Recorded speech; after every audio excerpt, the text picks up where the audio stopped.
We rolling?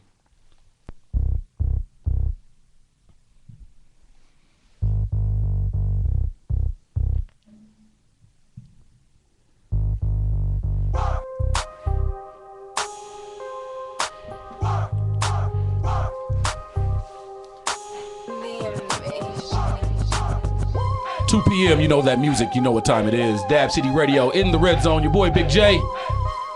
A special edition inside the Red Zone with your boy Big J. Clint Daly of the Mile High Times joins us. Yes.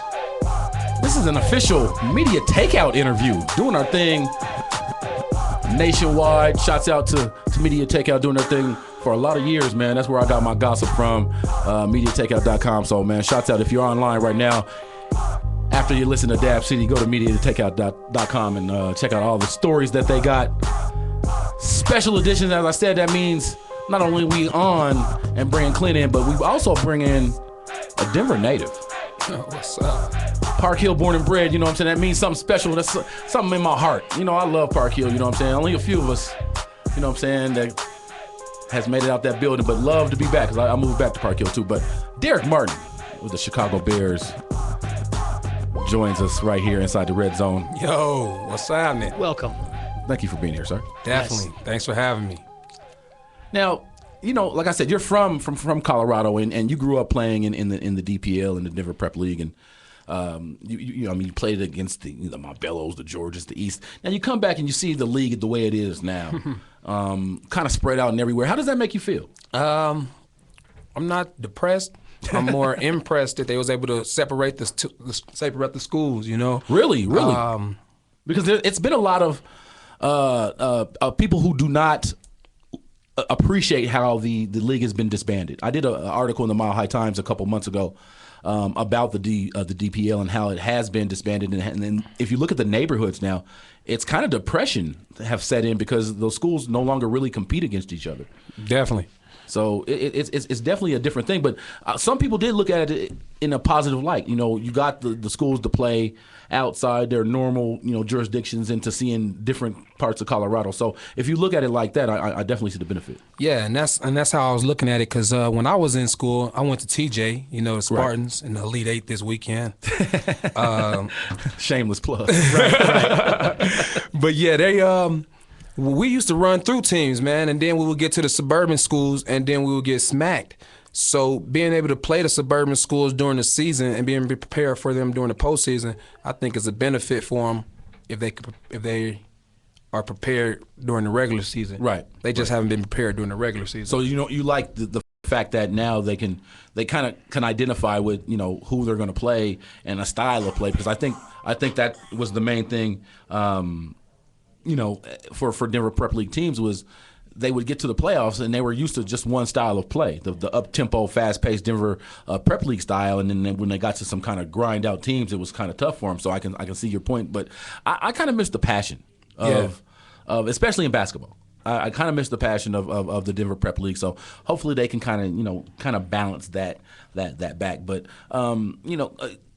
tell us about coming from Denver and going across the border into Wyoming and playing for the Cowboys, not going to CU, not going to CSU, but going across the border in Laramie and playing up there in like a different environment. And people think Denver is slow, but tell us about playing up there in Wyoming. Man, it's 72-20, so it's a little higher than here, so it's a little harder to breathe.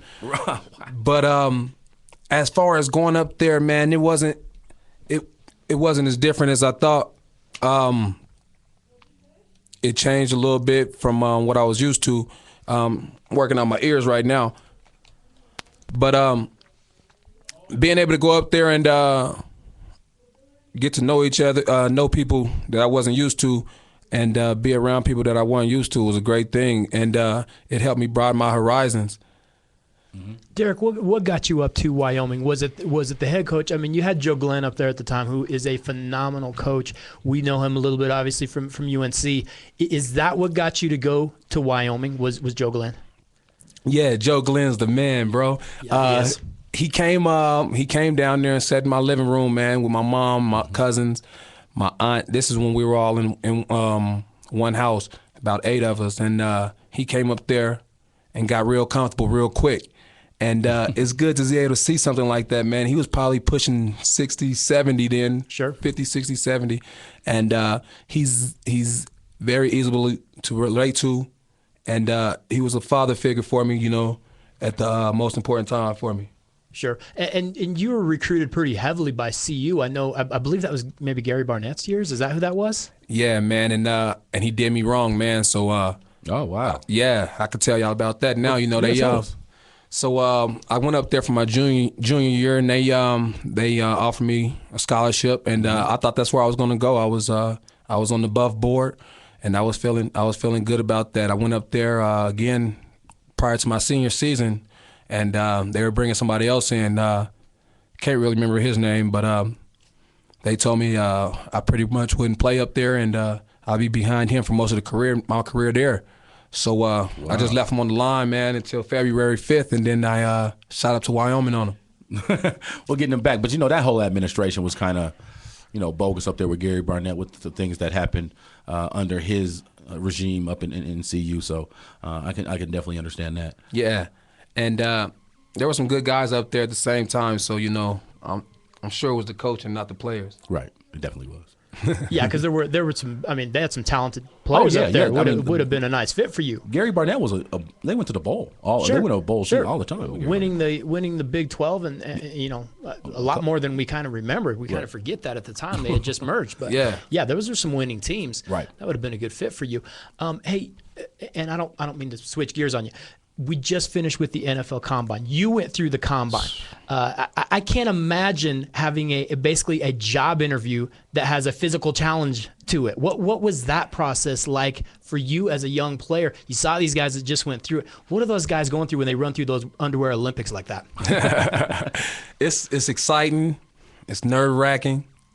But the biggest day is only one day, and hopefully you can keep it under 4.4 seconds. And the only thing they really care about is the 40. Took me a while to realize that, but that's the only thing they really focused on. You get to do a lot of other stuff, a lot of other events, but at the end of the day, it's all about the 40, how fast you are. And after watching these guys coming in this year, wow, they can run, can't they? Yeah, so I'm out here still trying to run. Now, how fast did you run the 40 in at the Combine? At the Combine, I ran a 4.42. And then I came back at the pro day and ran again. Nice. So now during the Combine and that 4.42, where did that rank in terms of defensive backs at the Combine? We had some juice coming out, man. I think we had a 4.31. Wow. Tim Jennings ran like a 4.36. Jeez. Now to see somebody like just Davion Clowney run a 4.47 at 6'6" at 200 and whatever odd pounds. Right. How does that make you feel now? To have somebody that fast at that position, that big, yeah, on your defense, possibly playing defense for your team. Yeah, that'd be awesome, man. And you want to make sure you don't have to go against him. So being on defense against him on his side is always a good thing. You go through an interview portion of the Combine as well. Are they asking you crazy stuff? Are they asking you questions that what did they just say to me? Or is it pretty standard questions? I mean, did you get anything crazy? It's some wild questions you get asked. Have you ever thought about murdering somebody? Oh, wow. Yeah. Did you cheat on your last girlfriend? Wow. Are you serious? Yeah, it's just questions I think, just to see where you are, just to get you right, and see how you're going to answer, probably. And how you're going to answer it, really. Is it going to be up with nuts. I mean, what other questions do they ask you on that test? Oh, man. On that test, there was like a 500-question test. I think that might be what you're talking about. Well, the questions that you just asked about. Those are interview. These those are interview questions. Those are interview People questions? are really asking these questions to in you. your face? Yeah. Because I know they asked Des Martin questions about his mother, but I thought it was based on his past and the history. So these are just some questions that they ask you? These are real questions in the interview. You sit in there with the GM, the presidents, a couple of the coaches, and all the questions are asked in. You get to hear about all kind of stuff. Wow, that is bananas. That is crazy. Now, we watched the Combine this year, and everybody knows since last month the issue of Michael Sam and what he's doing, coming out as the first openly gay player, trying to make it in the NFL. Now, by average, we know that there are other gay players in the NFL. Now, for instance, your teams that you played on. I mean, you won 2 Super Bowl rings. You know, what I mean, you won with the Packers and the Giants, and you had huge personalities in the locker room for both teams. Be it Aaron Rodgers, be it Eli Manning. Correct. How would it work in your situation now with Jay Cutler? How would it work in the locker room? First of all, have you ever thought that you played with a gay teammate? And secondly, was that gay teammate kind of isolated and picked on because other players knew, or did they just kind of leave him alone and alienate him? Personally, I think there's a lot of gay players in the league. I just think either like on the down low and hiding it, or haven't came out yet.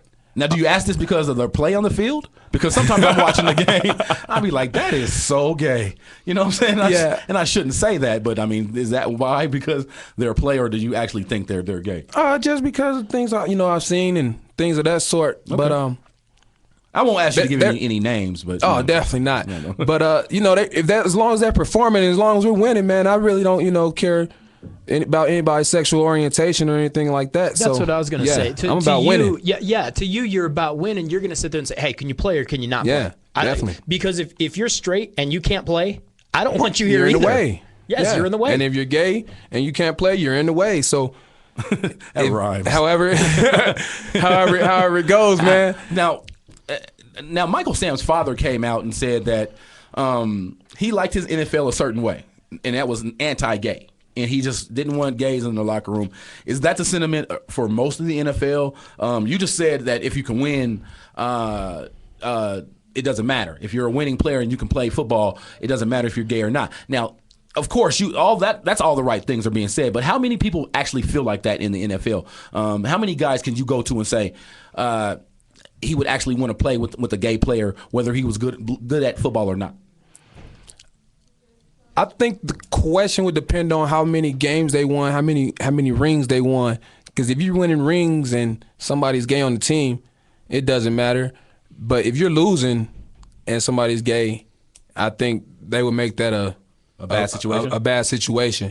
And depending on the team, that you're on, some of that stuff you'll never hear about anyway. Like in New England, the way Bill Belichick handled his ship, he handles his ship, the way it's supposed to be held. Everything's tight in the team, and they run a tight ship and they keep winning. So I mean, I don't. You don't think it matters for so you're basically saying a gay player could come into the NFL, but it just has to be the right situation? Definitely has to be the right situation. You can't go to a New York Jets with the problems they have out there, right? And think everything's just gonna be swept under the rug. Everything is gonna be on the news, and it's gonna be magnified, and there's gonna be a lot of questions. But like I said, if you go up to New England, you'll probably never hear about it again. Right? Is it the coaching staff, do you think, or is it the leadership within the players on the team? Do you think it's the roster? You've got veterans, you've got guys that are gonna say, "Hey, this is our guy," or do you think it's the coaching staff and their program, how they run things? I think there's 3 parts of that. You got to add the media in there as well.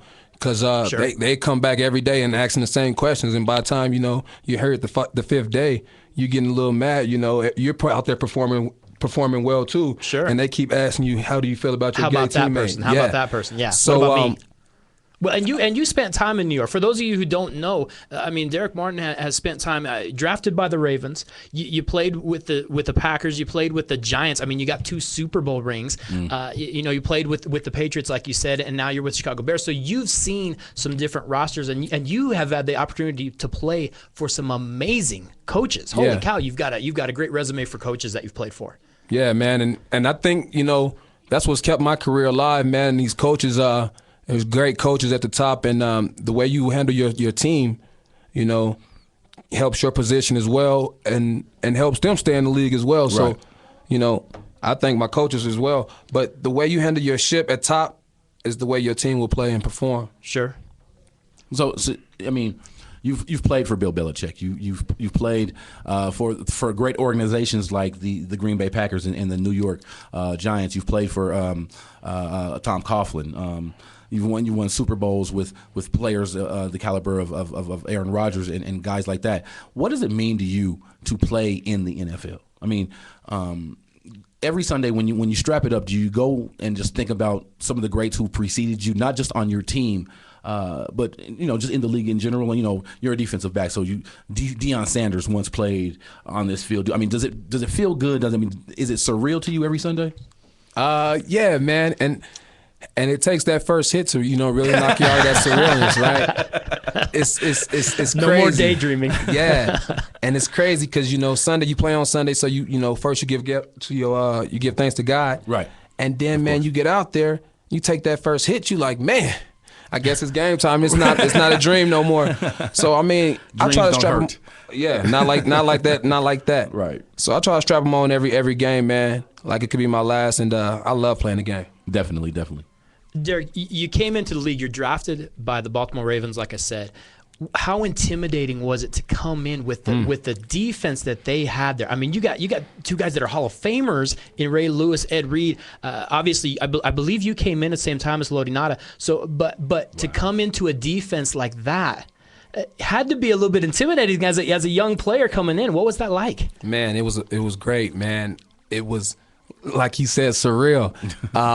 We had, that year, I think we had 8 Pro Bowlers my rookie year just on defense. So, we had Adalius Thomas, Terrell Suggs, Chris McAllister, Samari Rowe. Yeah, that's a squad. Yeah, we were loaded. We were loaded.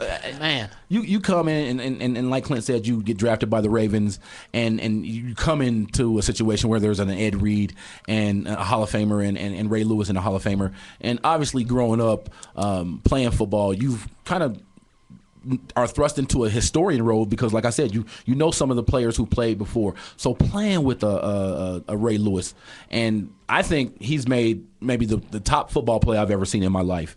Ray Lewis made. It was against the Chargers a couple years ago where he stopped Darren Sproles on 4th down. It was a play that I will never ever forget. Yeah, a little isolation or something. Yeah, right? it was 4th down. It was 4th quarter.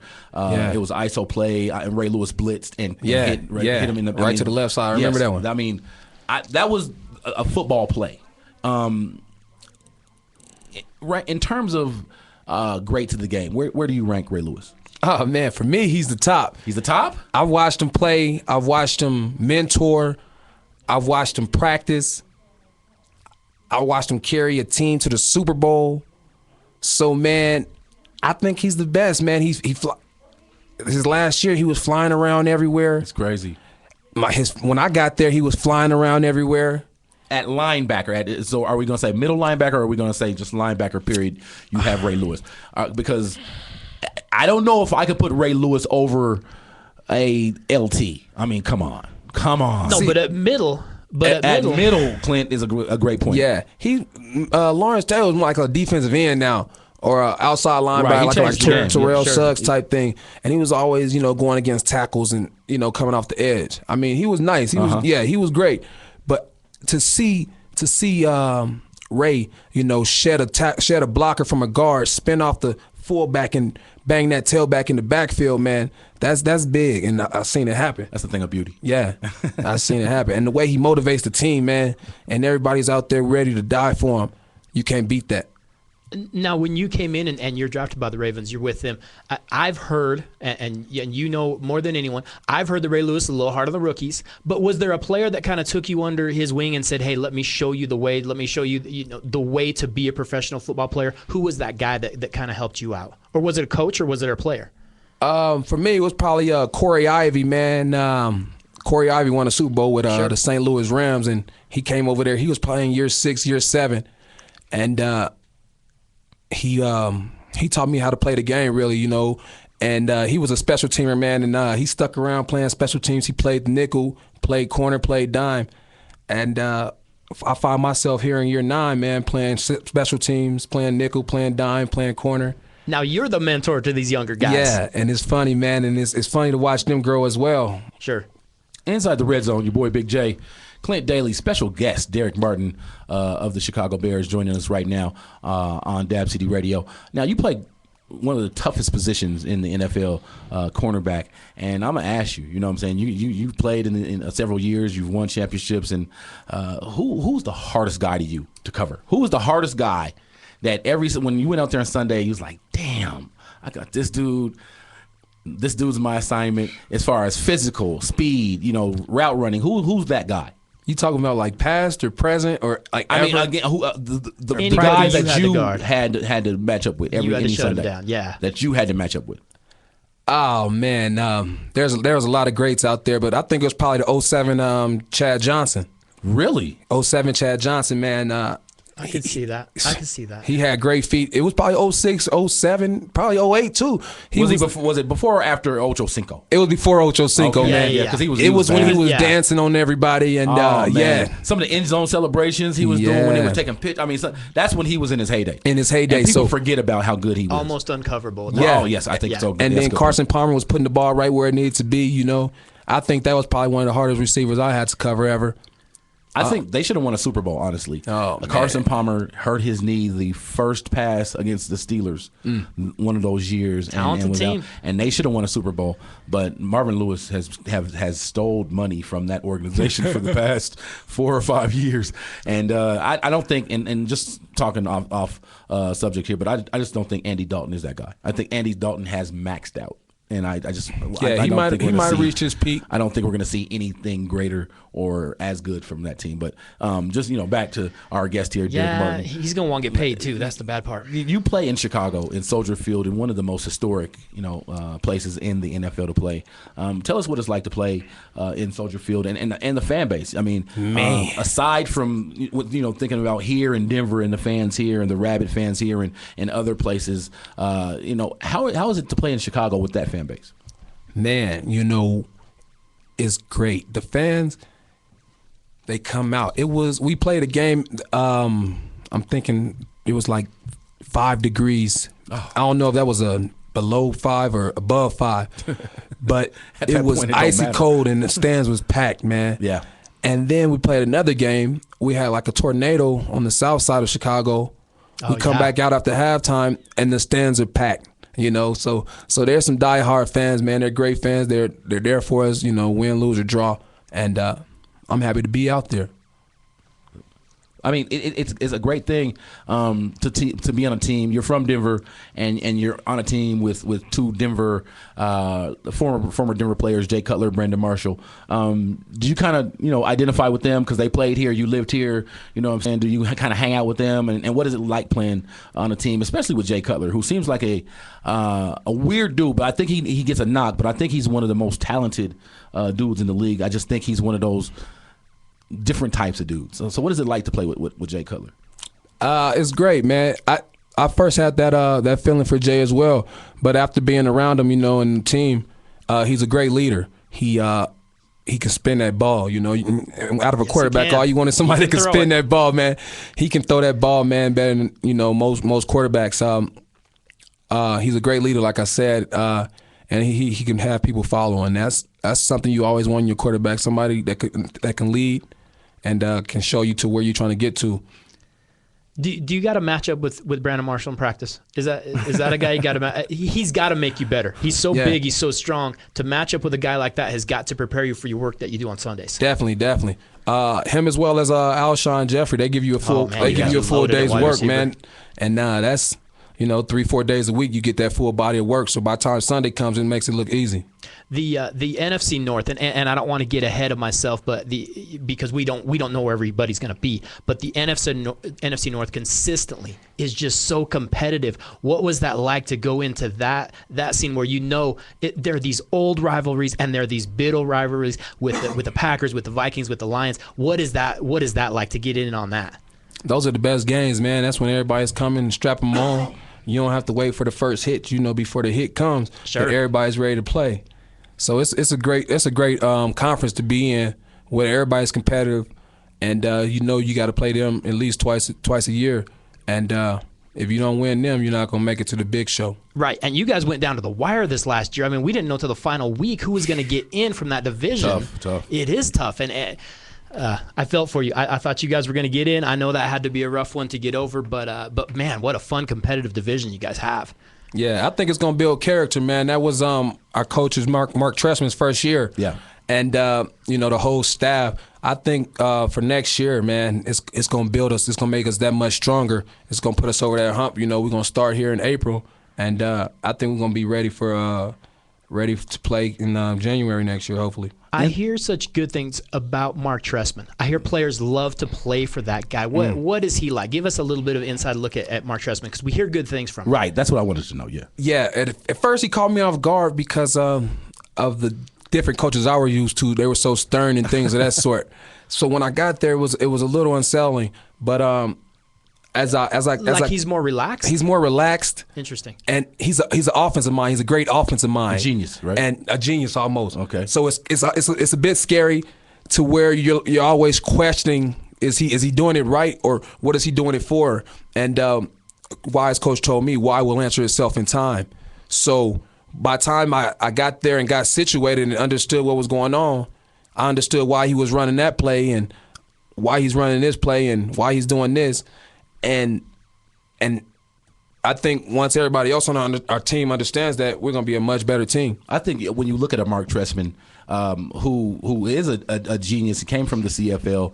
I don't know if you guys watch Family Guy, but Stewie. Mark Trestman is like a grown Stewie. It's just like a grown Stewie, and he's like, it kind of reminds me of a guy like that, because Stewie is an evil genius, and I think offensively, Mark Trestman definitely is that evil genius type of coach. Inside the red zone, your boy Big J Tux with 2 X's in the building.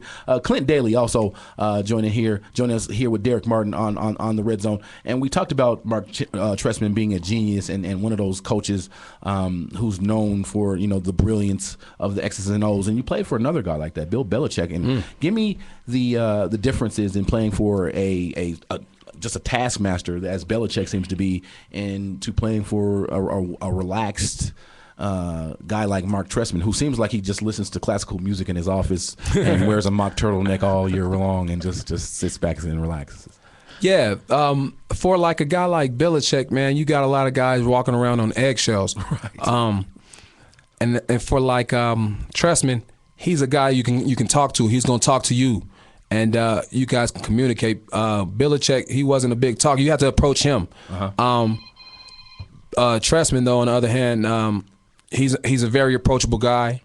He'll approach you, in stretch lines, ask you about your family and things of that sort, and he likes winning. And once I understood that out of him, man, we got along good. Right. Derrick, I got to ask you, when you first came into the league with Baltimore, your defensive coordinator was Rex Ryan. I know he appears larger than life, and he's got so much personality.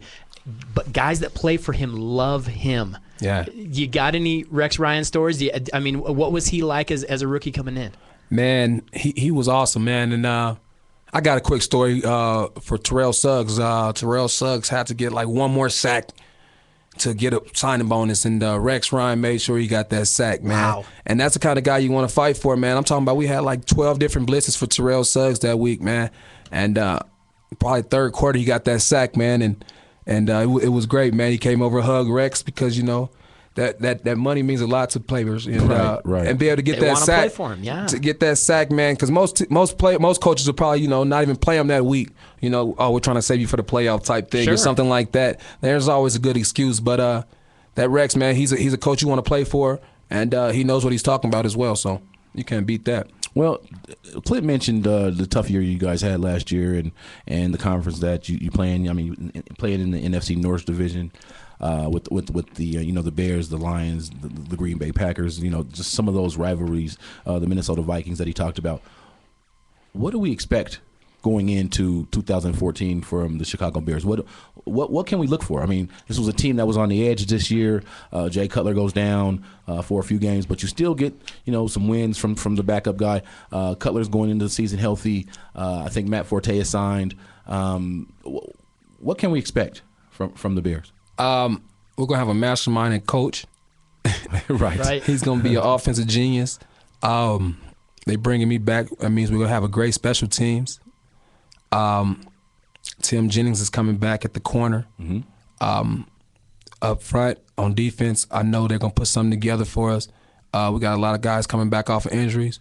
It's gonna be a good year for us, man. We're gonna have a strong team. As long as we can bond and believe in ourselves, we'll be great. Hey, Derrick, you mentioned that you play on special teams. Not only have you been on special teams, it's not like you're just out there. You've been a captain on special teams. I mean, you're one of those special teams ace kind of guys that goes out there. I got to ask you, because we see it every Sunday, how much trash talking is going on special teams. Because I see the guy take the fair catch, or I see the guy take the touchback, and I see guys running by him, and you can tell they are running their mouths. How much trash talk's going on out there? It's a lot, man, because it's only one play. It's not like the 3 plays, 4 plays you get on offense, defense. It's one play, full go, 100%. So, you're only going to be out there for a couple seconds, so you don't have to worry about what he's going to do to you next time. So you get out there, you talk the most you can, and be ready for the next time out. That's awesome. I mean, yeah, it is. So, I asked you what you guys expect to do going into the season. Who do you expect your competition to really be? Going into next season to win the NFC North crown. Who do you expect? Man, it's always a competitive division, like you said, man. I think we're our own worst enemy, though, man. If we don't play like we're supposed to play, perform like we're supposed to play, we won't win. We beat ourselves. I was only there, towards the end of the season, last like 8 games, and we beat ourselves, half of them. If we can, do like we do, play Bears ball, force turnovers, and use that mastermind of a coach to keep that offense rolling, right. I think we're gonna be all right. Well, it's a tough division, definitely, but it's a division that everybody is always entertained by every year. Derrick Martin joining us inside the red zone right here with your boy Big J and Clint Daly. I mean, I can't even tell you how much I appreciate you taking your time out of your day to come down. Yeah, thank you so much. And join us here at Dab City Radio. We're gonna see if we can steal some pictures from you, get some pictures with you, and I mean, it's just great that you came and joined us today. Yeah, man, definitely. Thanks for having me. Anytime, man. Anytime, and anytime. You want to reach out, or you can be our football guy. Yeah. During the season, we would definitely love, if you could do something like that. That'd be wonderful. You could talk to me and Clint on a weekly, if not bi-weekly basis, to talk about the season and how you're doing and who you think is going to do anything, because you play defense. Correct. So you know what I'm saying. Before we let you go, the Seattle Seahawks defense, how good are they, and can they do it again this year? It's hard to play at that level every week. They're a great defense. They played great last year throughout the whole year, and I think, man, if they could come out there, strap them up again, man, and keep getting better each week, they're gonna be good again. Are they gonna contend? Can they back it up? We got the Chicago Bears coming out of the north, so it's gonna be a tough bout for them. Definitely, gotta worry about those Bears. Inside the red zone, your boy Big J. We're gonna wrap it up. Derrick Martin coming home to talk to us, man. We're gonna take a quick break. On the other side, more jams, more news, more notes, more everything. Dab City Radio, inside the red zone. Your boy Big J. Stay tuned. Blah. 460, always let tricks know and freaks know we got that. No, I'm not a sucker sitting in a house of pain, and no, I'm not the butler. I'll cut ya, head butt ya. You say you can't touch this, and I wouldn't touch ya. Punk, you a sucker. Here to let you know, boy. Oh boy, I'll make dope, but don't call me dope boy. This ain't no kind of motion picture.